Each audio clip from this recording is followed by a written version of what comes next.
কেউ কেউ বলছেন মাদ্রাসায় কি ইঞ্জিনিয়ার পড়ানো হয়, ডাক্তার পড়ানো হয়? আমি জিজ্ঞাসা করি, রাজ্যের মুখ্যমন্ত্রী তিনি অনারেবল সম্মানিত শুভেন্দু অধিকারী, তার আব্বা বাবা শুভেন্দু অধিকারী, একসাথে আমরা খাওয়া দাওয়া করেছি ওই পাঞ্জাব রেস্টুরেন্টে, হাই রোডে, বোম্বে। তিনি যাবেন বারাসাত কোর্টে, আমি ফিরব বাড়ি। ওনার একটা ছেলে এমপি বলে কোথায় যাচ্ছেন? বলে সাহেব বারাসাতে ভিআইপিদের কেস আছে, ওখানে আমার কাল ডেট আছে। পয়সাও নিলেন না। জিজ্ঞাসা করি, রাজ্যের মুখ্যমন্ত্রী শুভেন্দু অধিকারীর সম্মানীয় বাবা, শুভেন্দু অধিকারীর বাবা, তার নাম শিশির ঘোষ, শিশির অধিকারী, মমতা ব্যানার্জি উঠে দাঁড়াতেন, সম্মান দিতেন। উনি ইঞ্জিনিয়ার না ডাক্তার, প্রফেসর না মাস্টার? তার ছেলে রাজ্যের মুখ্যমন্ত্রী হয়েছেন কিসের কোয়ালিটিতে? শিশির অধিকারীর মূল্যবোধের কোয়ালিটিতে, মানবতার কোয়ালিটিতে, সংগ্রামের কোয়ালিটিতে। এটাকে স্বীকার করতে পারবো কি? আমি জানি না শুভেন্দু অধিকারীর সম্মানীয় মা, আমার দিদি কত লেখাপড়া শিখেছেন, কিন্তু মায়ের আঁচলে শুভেন্দু মানুষ হয়েছে। আমাদেরকে বলতে পারবো সুমন্দির মা ডাক্তার না ইঞ্জিনিয়ার? আর আমাদের জিজ্ঞাসা করা হচ্ছে। সিদ্দিকুল্লাহ চৌধুরী আজ তার বৈঠকে দক্ষিণ 24 পরগনাতে জিজ্ঞাসা করছে, বিজেপির নিজের 110টি এমএলএ কে কত লেখাপড়া শিখেছেন? আমাদেরকে জানান, ভিডিওর মাধ্যমে নেটে জানান, কোন আপনার এমএলএ কত কোয়ালিটি, কত শিক্ষা জানে, আমরা জানতে চাইছি। আপনি লিখে দিলেন সমাজে যতটুকু ইঞ্জিনিয়ার দরকার ততখানি প্রয়োজন, আমরা স্বীকার করি। আমাদের টানছেন কেন? পুরোহিতদের টানুন, পূজারীদের টানুন, ওই অনেক প্রাইভেট স্কুল আছে তাদের টানুন, আমাদের নিয়ে টানাটানি কিসে? ওরা ভাবছেন চিমটি কাটলে বাজিমাত হবে, হিন্দুদের মন পাওয়া যাবে। আমি আপনাদের স্পষ্ট ভাষায় বলছি, মাদ্রাসার উপরে কোনো হস্তক্ষেপ আমরা ইনশাল্লাহ বরদাস্ত করব না, করব না, করব না। হ্যাঁ, আমাদের পরামর্শ দিতে পারে, আমাদেরকে সাজেশন দিতে পারে। জেলায় জেলায় ডিএমরা খবর নিচে নিক। সুশীল সমাজের মধ্যে মাদ্রাসার আলেমরা গণ্য। ভদ্র মানুষের মধ্যে মাদ্রাসা আলিমদের তালিকা। মগরাহাট থানায় বড়বাবুর ঘরে বলুন কজন আলেম হাফেজের নাম আছে যারা চুরি করে, বোমা বাঁধে, নারী ধর্ষণ করে, জমি কেড়ে নেয়, মাফিয়া। বলুন।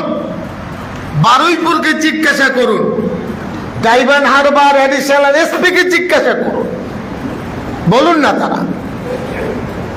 আমাদেরকে ভালো থাকতে দিন, সমাজ করতে দিন।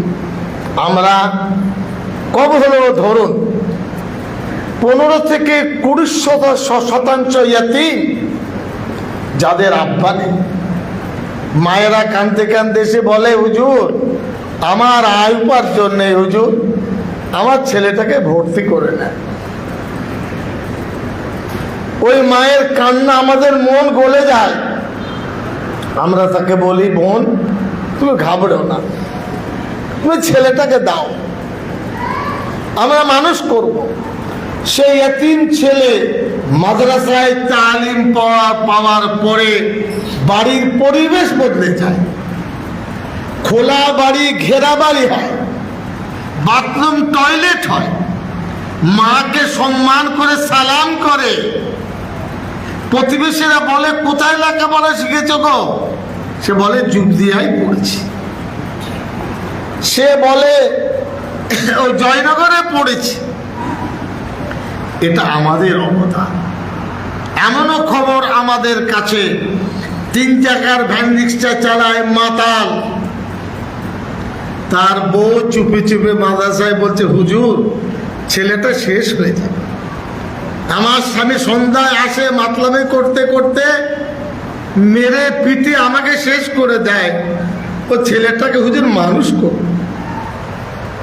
সেই মায়ের কান্না, ওই মাদ্রাসার ছেলে শিক্ষক ধরে নেয়, বোনকে বলে, বোন তুমি শান্ত থাকো। ওই ছেলেটির ইলম আমলের কারণে বাপের চেহারার মধ্যে সৌন্দর্যতা আসে, মাথায় টুপি দাড়ি আসে, মদের নেশা কেটে যায়, ভালো মানুষে পরিণত হয়। এটা কি অবদান নয়? সমাজে সংঘর্ষ হয়, মাদ্রাসা সংঘর্ষের বিরুদ্ধে, মাদ্রাসা ভালোবাসার পক্ষে।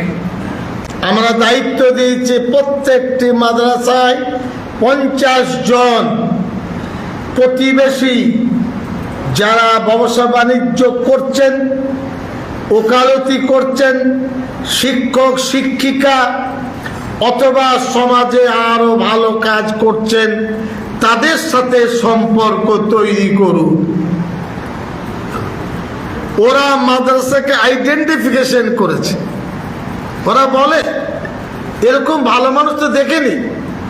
এই যে মুফতি লিয়াকত সাহেব, এলাকার লোক বলুক যে কদিন তার সাথে ঝগড়া হয়েছে, কদিন লাঠি নিয়ে উঁচিয়ে গেছে, কদিন কোন মা বোনের সাথে ঝগড়া করেছে, বলুন, পাবেন না।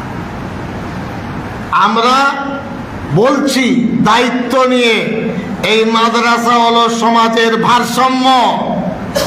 কি বললাম? এই মাদ্রাসা থাকলে টলমল করবে না ভারতবর্ষ, বাংলা, পৃথিবী। মাদ্রাসার ভারসাম্য আছে বলে পৃথিবী আছে, ভারসাম্য আছে বলে পশ্চিমবঙ্গ আছে। আমাদের দিকে টেরা চোখে দেখবেন না, ভালো চোখে দেখুন। ওয়েলকাম। বিজেপির বন্ধুদের বলবো, এই অতীতগুলো পড়ুন। ভাববেন না মুসলমান অনাথ, ভাববেন না ইয়াতীম। আমরা দেশের মানুষ, ইঞ্জিনিয়ার হব না হব না আমাদের চিন্তা। আপনি কে বসাই? আপনি কে? অধিকার ভারতের সংবিধান দেয়নি। চন্দ্রচূড়, ওয়াইবি চন্দ্রচূড় দ্বিতীয় চিফ জাস্টিস অফ ইন্ডিয়া, উত্তরপ্রদেশের বোধহয় লখনৌর কাছাকাছি কোনো বেরেলি মাদ্রাসার কোনো বুজুর্গ ব্যক্তি তালা লাগিয়েছিল।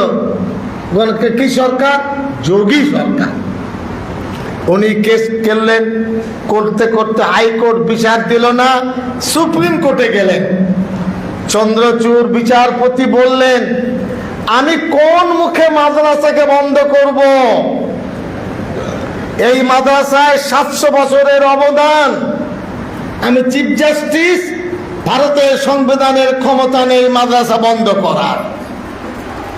চিফ জাস্টিস বললেন, আমি যোগী সরকারকে বলছি 24 ঘন্টার মধ্যে মাদ্রাসায় তালা খুলে মাদ্রাসায় চাবি দিন। 24 ঘন্টার মধ্যে হাঁটু গেড়ে যোগী সরকার তালা খুলে, হুজুর ভুল হয়ে গেছিলাম। আমরা চাই না যে সুবন্ধে সরকারের বিরুদ্ধে আমাদের কেস করতে হয়, আমরা চাই না লড়াই করতে হয়। আমরা বাংলায় মুসলমানের যাকাত ফিতরা নিয়ে মানুষ তৈরি করছি, ভালো মানুষের কারিগর তৈরি করতে চাইছি। আমাদের চিমটি কেটে লাভ নেই। যারা বলছেন তারা ডাক্তার হয়েছেন, উকিল হয়েছেন, ব্যারিস্টার হয়েছেন, খুব ফুলিয়ে মাদ্রাসা করুন, কিন্তু আমাদের ত্রুটি জানে কেউ দেখাতে। বুঝতে পারলেন না? পারলেন না?